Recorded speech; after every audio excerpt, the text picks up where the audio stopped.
Bharathi Raja sir வந்து அவருடைய வருகைக்கு முன்னாடி வந்து சினிமா ரொம்ப ஒரு சிலருக்கு மட்டுமே சொந்தமான ஒரு சினிமா, ஒரு எளியவர்களுடைய ஆயுதமாச்சு. யார் வேணாலும் சினிமாவுக்கு வரலாம், நமக்கு வந்து நாலேஜ் இருந்தால் போதும், நமக்கு சினிமா மேலே ஆர்வமாக ஒரு பேஷன் இருந்தால் போதும், வந்து ஜெயிக்கலாம் அப்படின்றதுக்கு ஒரு முதல் உதாரணம் அவர் தான். இன்னைக்கு வந்து நிறைய விஸ்காம் ஸ்டூடெண்ட்ஸு, அசிஸ்டன்ட் டைரக்டராக வருவாங்க, எல்லாமே நிறைய உலக சினிமாக்கள் பார்க்குறாங்க, உலக சினிமாக்கள் பற்றி பேசுகிறாங்க. நான் அவங்களுக்கெல்லாம் என்னுடைய வேண்டுகோள், நீங்கள் 1970s பாரதிராஜா சார் எடுத்த படங்கள் பாருங்கள். அது பாடல்களை நீக்கிட்டு பார்த்தா இன்றைய உலக சினிமாவுக்கு தரமான ஈக்குவலான டெஃபினட்டான நல்ல படம். ஒரு 16 வயதிலே ஆகட்டும், ஒரு முதல் மரியாதை ஆகட்டும், ஒரு புதிய வார்ப்புகள் ஆகட்டும், அதெல்லாம் வந்து நிச்சயமாக ஒரு கிளாசிக்கல் சினிமா தான். அந்த மாதிரியான ஒரு அற்புதமான படைப்புகளை கொடுத்த எங்களுக்கெல்லாம் இயக்குநர்கள் எல்லாருக்குமே ஒரு வழிகாட்டி. நான்லாம் சினிமாவுக்கு வந்தேன் அப்படின்னா பாரதி ராஜா சார் படங்கள் பார்த்துக்கலாம். இன்னைக்கு இருக்கிற ஒரு கிட்டத்தட்ட ஒரு 90s வந்த டைரக்டர்கள் எல்லாருமே பாரதி ராஜா சாருடைய பாதிப்பு, அவருடைய ரசிகர்களாக இருந்து சினிமாவுக்கு வந்தவர்கள் தான். அவருடைய இழப்பு வந்து எங்களுக்கு வந்து இயக்குநர்களான எங்களுக்கும் தமிழ் சினிமா ரசிகர்களுக்கும் ஒரு மிகப்பெரிய ஒரு இழப்பு. பாரதி ராஜா சார் வந்து நான் ஒரு 4-5 தடவை மீட் பண்ணுறதுக்கான ஆப்பர்ச்சுனிட்டி எனக்கு கிடச்சிது. அவரோட பிளெஸிங் எனக்கு கிடச்சிது. அவர் சொன்ன ஒரு விஷயம் எனக்கு ஸ்ட்ராங்காக மைண்டில் இருக்கிறது, காதலும் கலையும் பிரிக்கவே முடியாது, காதல் இல்லாமல் கலைஞன் இருக்கவே முடியாது அப்படின்னு சொன்னார். அண்ட் அவருக்கு சினிமா மேலே உள்ள எவ்வளோ பெரிய காதல் அப்படின்றது அந்த பேஜில் எனக்கு தெரிஞ்சது 4 வாட்டியும். அண்ட் 2 years பேக் மீட் பண்ணும்போது கூட நான் ஒரு கதையை ஒர்க் பண்ணிருக்கேன், கதை எழுதிட்டு நான் சொல்கிறேன் அப்படின்னு சொன்னார். ஸோ அவரை எடுத்துட்டு ஒரு சினிமா நம்மளால யோசிக்கவே முடியாது. கிராமத்தை அவ்வளோ அழகா எல்லார்கிட்டையும் கொண்டு போய் சேர்த்தவர். Miss you sir. Bharathi sir அவர்களுக்கு ஆழ்ந்த இரங்கலை தெரிவித்துக் கொள்கிறேன். அவங்க குடும்பத்தார்களுக்கு எப்படி ஆறுதல் சொல்றதுன்னு தெரியல. இப்போ எல்லாரும் சொல்ற மாதிரி அவர் இருந்தாலும் மறைந்தாலும் இவர் போல யாரென்று ஊர் சொல்ல வேண்டும் என்று புரட்சித் தலைவருக்காக பாட்டு இருக்கு. அது போல என்னைக்குமே இவருடைய படங்களில் எல்லாமே எப்பயும் மக்கள் மனசில் நிற்கும். அவர் இயக்கத்தில் நான் நடிச்சிருக்கேன், அவர் கூட ஒர்க் பண்ணிருக்கேங்கிறப்ப அந்த நினைவுகள் என்னால மறக்கவே முடியாது. கருத்து மாவட்டத்தில் நடிச்சேன், அதுக்கப்புறம் கூட எடிட்டிங் அசிஸ்டண்டாகவும் ஒர்க் பண்ணியிருக்கேன். நிறைய ரொம்ப பாசமான ஒரு இயக்குனர். அது மட்டும் இல்லை, எங்க ஊர் இயக்குனர். காலையில் அந்த செய்தி கேட்டது உண்மையிலே ரொம்ப வருத்தமா இருந்தது. அவர் ஆத்மா சாந்தி அடைய எல்லாம் பல இறைவனை வேண்டிக்கிறேன். பாரதி ராஜா சாரோட 16 வயதிலே கிழக்கே போகும் ரயில், புதிய வார்ப்புகள், அன்வாசனை, முதல் மரியாதை, இதெல்லாம் கதையாகட்டும், திரைக்கதையாகட்டும், வசனமாகட்டும், பாடல்களாகட்டும், இசையாகட்டும், ஒளிப்பதிவாகட்டும், டைரக்ஷன் ஆகட்டும், எல்லாமே ரொம்ப சாலிடாக, ஆர்கானிக்காக, யூனிக்காக இருந்துச்சு. அதுக்கப்புறம் அந்த மாதிரி படங்கள்லாம் வந்து இப்போ வரல. வேறு டைரக்டர்கள் வந்து சிறப்பான படங்கள்லாம் கொடுத்துருக்குறாங்க. ஆனால் பாரதி ராஜா சாரோடது வந்து ஒரு தனி முத்திரை.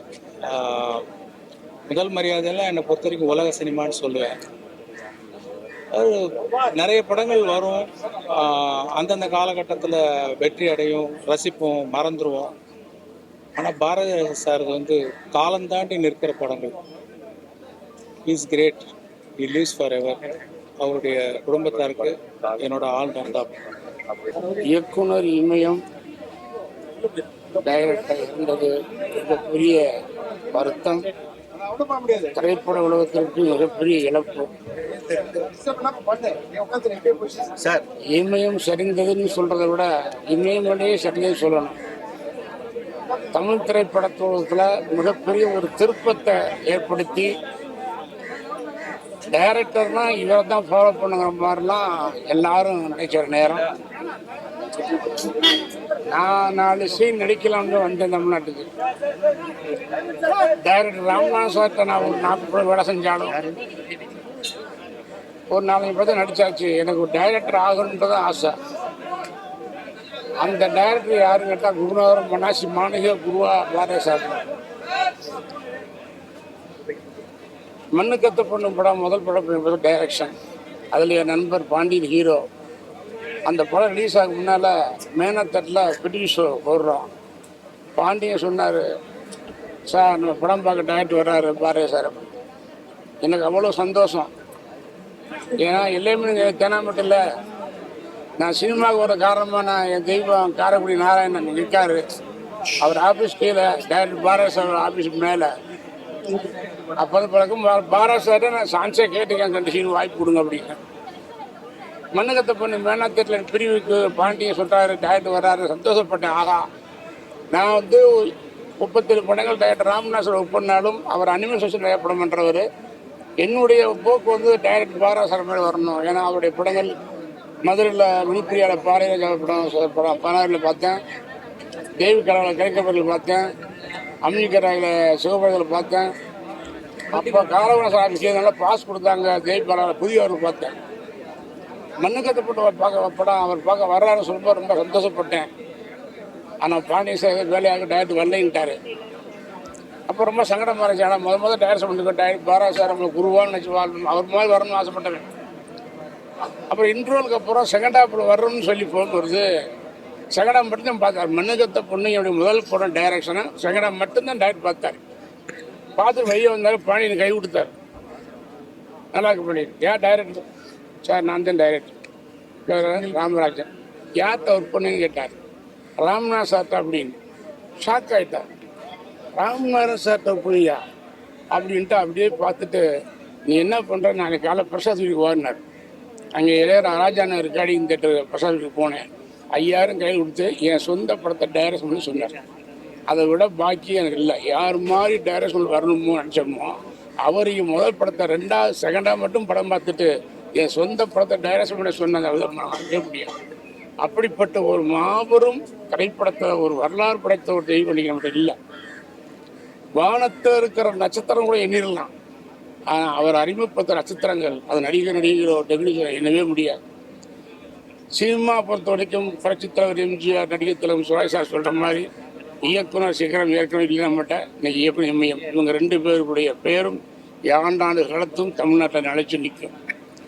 டைரக்டர் சாருக்கு வந்து அவர் பையன் மனோஜ் மேலே ரொம்ப பிரியம். மனோஜ்னா உயிர். அதான் மனோஜ் கிரியேஷன்ஸ் பேர் வச்சு புதிய வாய்ப்பு படம் பண்ணார். மனோஜ் மகன் இறந்ததுலேருந்தே அவருக்கு மனசில் ஒரு இதாக இருந்திருக்கு. மகனே இல்லை, நமக்கு எதுக்குன்னு அவர் தள்ளாகி நீங்கள் நம்ம பிரிஞ்சு போயிட்டார். அவர் உடலும் உயிர் மகன் இல்லையான்னு சொல்லலாம். அவருடைய புகழும் அவர் படித்த படைப்புகளும் அவருடைய திரைப்படங்களும் இன்னைக்கு என்னெல்லவா காட்சி. அதை டைரக்டரும் இளையராஜா அண்ணனும் பார்த்து படங்களை எங்கேயும் இன்றைக்கும் காலங்காலத்துக்கு ஓடுற மாதிரி இருக்கு. அதனால் அதெல்லாம் மிகப்பெரிய இழப்பு.